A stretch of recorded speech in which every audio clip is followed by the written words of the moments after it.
Anda kembali di Nusantara Petang, pemirsa. Bisnis investasi bodong kembali merugikan masyarakat Indonesia. Terbaru, investasi pohon jati kebon atau Jabon yang dikelola PT Global Media Nusantara berujung petaka. Sejumlah uang investasi melayang tanpa sempat memberikan keuntungan kepada para nasabahnya.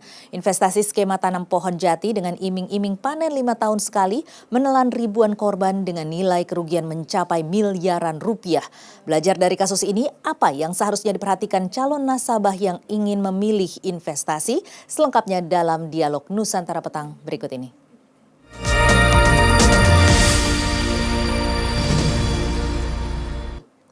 Dan sudah bersama saya ada Certified Financial Planner Mas Robi Kristi, perencana keuangan dari dan juga Head of Advisor dari Financialku. Selamat sore Mas Robi.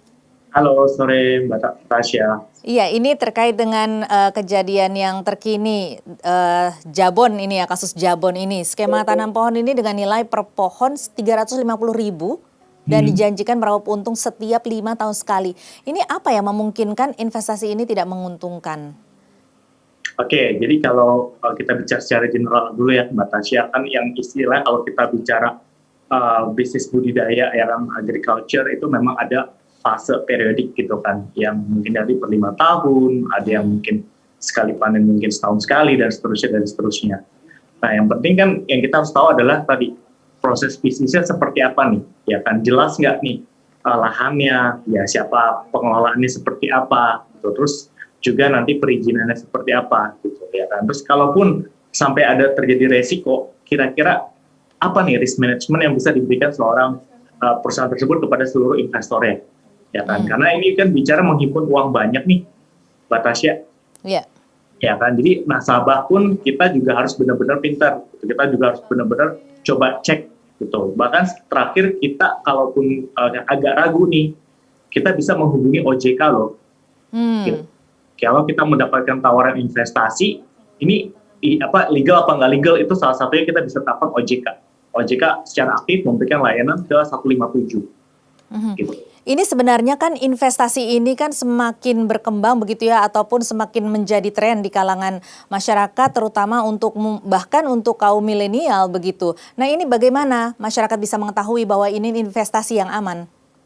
Oke, sebenarnya balik lagi ya, yang namanya investasi selalu ada risk and return nih di depan. Ya, jadi kalau kita sebagai financial planner selalu kita ngomong risk and return-nya dulu. Semua uang yang keluar dari dompet kita itu udah pasti ada risiko nggak balik. Nggak usah investasi yang ribet-ribet. Contoh nih Mbak Tasya, kita pinjemin duit teman aja, ya kan? Itu aja bisa nggak balik kan? Iya. Apalagi ini mau bicara untung. Iya. Ya, makanya paling gampang kita lihat dulu nih risknya, kita bisa terima nggak nih?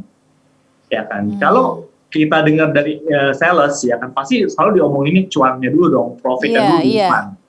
Pasti orang siapa sih yang nggak mau profit sekarang? Ya, tapi waktu dikasih tahu risknya bisa hilang, misal untung maksimal 20%, tapi sekalinya rugi bisa 100%. Mending itu beresiko nggak? Beresiko dong. Iya. Ya kan? Tapi ya kadang kita harus lihat dua sisi gitu. Kadang orang cuma lihat dari wah untungnya segini nih, 30% seminggu, atau bahkan yang terlalu bombastis 10% per hari gitu. Nah, itu yang perlu disadari masyarakat, is it too good to be true apa enggak? Gitu. Kalau emang bisa seperti itu ya dia ngapain pinjam duit orang lain, bener nggak? Iya, betul. Logikanya, kalau dia bisa menghasilkan uang seperti itu loh ya. Jadi hitung-hitungan risk and return yang paling aman nih yang bagaimana proporsinya? Nah gini aja, kan tiap orang punya toleransi resiko yang berbeda nih Mbak Tasya. Ya kan, buat orang yang biasa cuma deposito, dapat 6-7% setahun aja udah happy, bener nggak? Tapi buat mereka yang ngerti saham, trading, 6-7% per hari juga mereka bisa. Gitu. Berarti kan yang membedakan adalah pengetahuannya mereka kan, knowledge-nya seperti itu.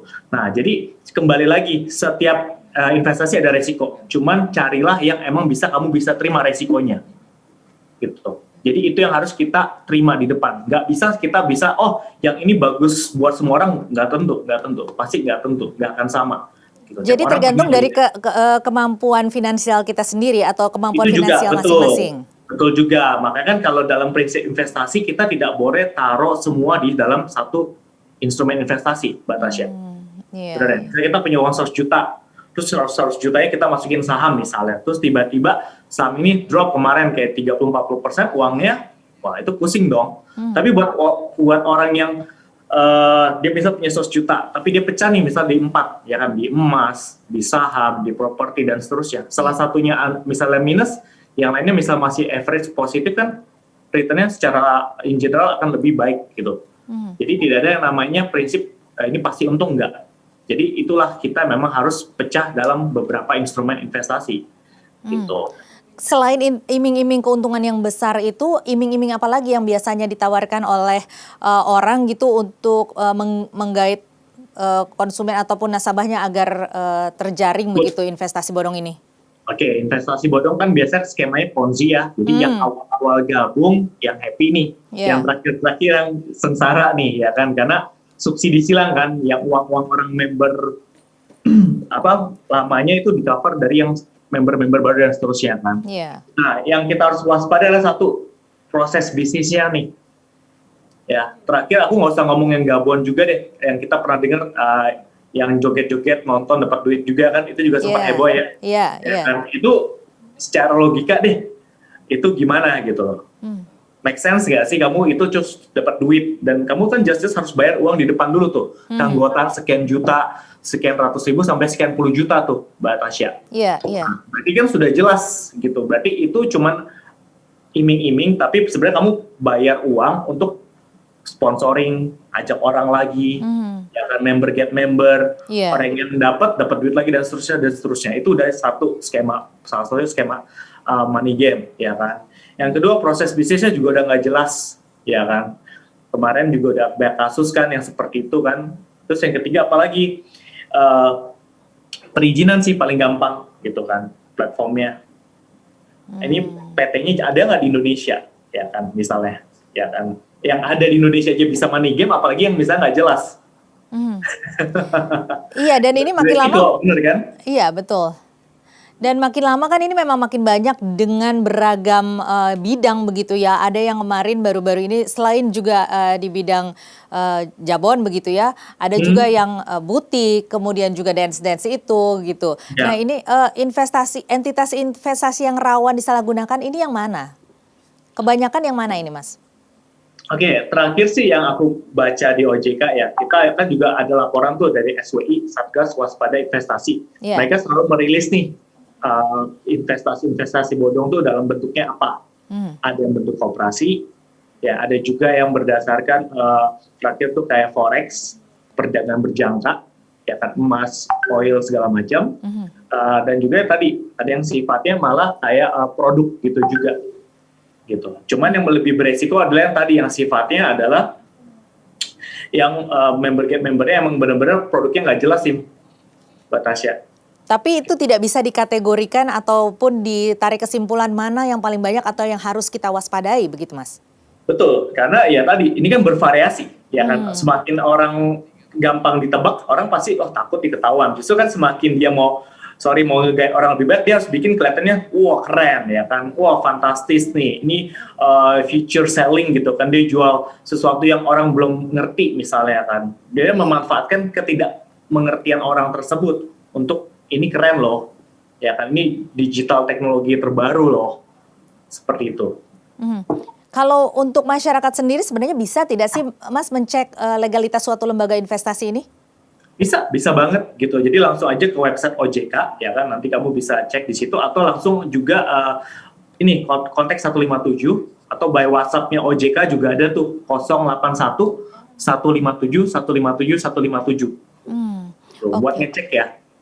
Iya, Mas Robi mungkin bisa dijelaskan ini sebenarnya pertumbuhan investasi ini baik yang legal mungkin maupun yang yang ilegal di Indonesia ini dari tahun ke tahun seperti apa sih gambarannya?